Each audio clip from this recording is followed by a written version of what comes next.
So, hello everyone, that's my channel. Here we're back on our press conference reaction for the upcoming game against Leicester City tomorrow at 3 o'clock, kicking off at the Emirates Stadium. And yeah, we're going to do once again our press conference reaction. And I'm very lagging, I can just tell. I'm good now. I'm good now, guys. Anyway, back with press conference reaction today. Share the screen quickly. And yeah, if you guys are enjoying these messages, much as I was, if you guys, I'm reading this, so it's going to be quite hard. I'm going to be starting quite a lot because I've got bracing. If you guys don't know already. So yeah, it's gonna be quite hard for me to read this whole, press conference, but we're gonna give it a go. And every word from Mikel Arteta's pre-Leicester presser. Okay, cool, mate. Ahead of the weekend's game, blah blah blah. On how training has been in the lead up to the game. Let me zoom in a little bit, guys, so you guys can see. It's been really good. The boys have been training fantastically well. Obviously, the weather conditions have helped a lot. We had a busy week with some players leaving the club. There's a lot of work to do, and we wish them all the best. On updates on Tomiyasu, Smith Rowe, and Vieira, they've been reintegrated into training this week. All of them. They're in different phases, but some of them will be in the squad tomorrow. So probably Tomiyasu and Smith Rowe. I don't think Fabio Vieira will be in the squad. Unfortunately, I think we've got to wait to see him for a few more weeks. On if Tierney is nearing full fitness levels, hopefully. He played 15 or 20 minutes last week and did really, really well. He's been out for a long time with a knee injury, but it's perfect condition now and ready to go. So he might actually start, guys. Kieran Tierney, the best left back in the league, is returning, guys. On Reece Nelson's injury, he felt something in training. We scanned it and the doctor came back with the bad news. It's a muscular injury, and hopefully he'll be back soon. Even if he does return, he ain't gonna play Premier League. He's played Europa League and all that. On the timescale for Nelson's injury, not yet. They need another test. Yeah, okay. On what he meant to Leicester this season, an actual good question. Whoever asked is fair play, because you're actually asking about the appointment. Because half the time these press conferences are stupid and they never ask him about the appointment. But fair enough. On what he meant to Leicester this season in comparison to last season, I think it's difficult to compare. We just played one competitive match. They've had some good games. I watched the game against Sevilla, and they've been together for a long time. It's a really strong squad with a manager and coaching staff that have been doing a fantastic job and have huge experience in the league. It's always difficult against them. On if he's worried about the hot weather forecast for Saturday afternoon, it is going to be very hot, guys. So I'm being honest.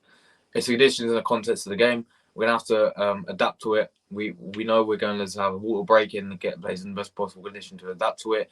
That's it. We need to play the game we want to play. Obviously, this will be the excuse if we lose. Oh, it's too sunny, honestly.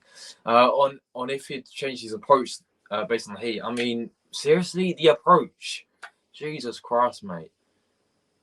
Honestly, mate. What is there to do, mate? You got to get on with it.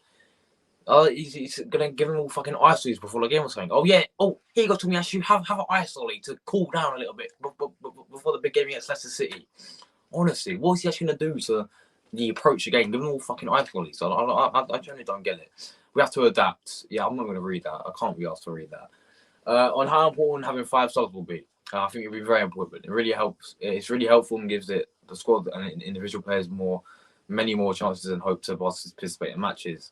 It's educating players as well that not playing 90 minutes is not an issue, especially when you have so many games this season. On if he's happy with the culture of the club, I'm really happy with where we are, with the people that we have at the club, with the professionals we have at the club and what we're building. I cannot be happier with that. On if you has any regrets about Aubameyang was stripped off captaincy last season. It's a long time since that happened. I cannot go back. Every time there's another series, I've made many comments on that. I was really clear and honest with my opinion and what has to be done and only been done to defend our club and put the club in the best possible position while being as clear, as honest and consistent as we can be. Now, if you guys want me to make a video on this, about the whole Aubameyang situation, it did obviously came up on All or Nothing, and basically the reason why he got stripped from the captaincy was apparently Arteta made a full list of the scenarios of the situations that happened between him, and the only one we got told was because he was late. honestly. On if he's had a request from Chelsea to look at his file on Aubameyang. AUBA is an exceptional player. He did so much for us. He was our captain, and we have to be very grateful for what he did for the club. Of course, I swear to if he goes to Chelsea, yeah, you watch him absolutely rip it out there, and then we're going to regret that. On if he'd want Aubameyang to get a good reception where he would come back to the Emirates as an opposition player, I'd hope he does, because I think he deserves that. There are moments in life and there are moments in your career sometimes that I might want to read that. The tree. I don't even know what it says. Oh dear. And I'm going to fail my English exam, guys. Objectives of each individual are different to the clubs. We have to respect that. Well, it actually looks like he's living in Barcelona, you know, and going to Chelsea. That's going to be mad. On if there could be any more players even in the transfer window shots. We had Burn and Lucas Torreira as well as Pablo Mari leaving. There were a few. We had Balogun going out on loan as well. We moved the squad a lot. We're still willing to finalise the squad in the way we want it. We'd have some great, but there are a few players that we need to find the right game time for us as well. I don't know, that's going to be difficult. On if you've heard anything about Kieran Tierney going to hit Manchester City, no, and you know I'm not going to be commenting on individual cases. On if he's had to change anything this week due to the hot weather. Honestly, stop asking about the fucking hot weather, mate. I know it's hot, but come on. What do you mean, mate? No one cares. Honestly, on how different the culture at a club is from now, from when he took over, it was the main club's objective. This is so awesome for you guys. My braces are killing right now. It was the main club's main objectives at the beginning to try and completely change that. Many people participating are proud, happy, and accountable for their jobs. I think we have to. I think we have that. You can see that the level of commitment and passion transmitted to our supporters. That's why at the moment there's such a unity at the club. On if every player is buying into the culture and the manager's non-negotiables. Oh my days, PR, mate. PR is at its highest today. The first thing we talk about is what we're going to expect from them, what they're going to expect from the club, what our values are, how we would like to behave and be perceived, and that we are here to have enjoyment. It's our passion. It's what we love doing. And in order to do that, we have to get on well. There are lots of people. The club is getting bigger and bigger every day, and you have to respect that in order to have enjoyment together. Okay, Mikel, well done, mate. On who the biggest influence on the team talks have on these team talks has been. I think those moments are very personal and happening in the moment. It's how you're feeling, how you sense the atmosphere in the dressing room to be what the players need in the moment, what the occasion is. It has to come naturally from yourself. Well, I'll say what naturally is, mate. You holding a light bulb against Brighton. I don't know if you guys seen it, but it's going to be in the next episode. He's brought in a light bulb to the changing room as a team talk, and we ended up losing 2-1 to Brighton. Well done, mate.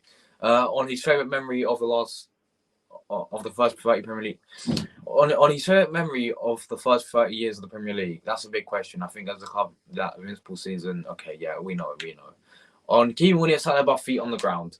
I think he's has his feet on the ground, and I don't know that, and I don't think that would be an issue. Obviously, we've already talked about the expectation that he already had created before he was on loan, and he was very aware of everything that was happening around him, and we tried to manage that internally in a really quiet way. I think it's better to say like this for him because he's like 21 years of age. He played one Premier League match. On how he comes across in the dressing room, the players really like him because he's very determined, focused, etc. Humble boy, you know, cracking. He's a baller, mate. Yeah, he's a baller. He's a Rolls Royce of a centre back. On what ML Smith Rowe has to do to get back into the team, stay fit, train well, perform at the level he's able to perform at, because when he does, that is really difficult not to pick him. On how much Saliba has changed since he came back from France, his body language, confidence, etc. He's obviously a cracking player, as I just said. On whether a longer-term deal Saliba has been considered, we will address his issues like we always do. That's why the ball in there, they will be preparing all the scenarios that possible face. We want the players to be happy and feel valued here, but we just start the season. On having plenty of options in multiple positions, all the squad depth, you give a different threat and create different problems for your opponent. Blah blah blah. On whether he gives less instructions to the players pre-match, that's your idea and the dream that they can decide by themselves, make decisions themselves, and those decisions are right in execution, timing, in purpose, and that is the direction we also want to take. This goes on and on. All right, we've got 2 more left. On what position Vieira might play, that's something the player is going to tell us. Already tried in different positions in training, and he's played on the left, right, as false nine, and as an attacking midfielder, so it's good. He doesn't want to be locked into any position because he's so used to it. That's really positive for us. And whether it'll take him time to adapt to Premier League, that's a question mark. That's very different to respond to right now. It might take him time to get there, depending on how he's playing with and how the game goes. It could take him no time to adapt. What I can tell you is he's doing everything he can to make progress really short.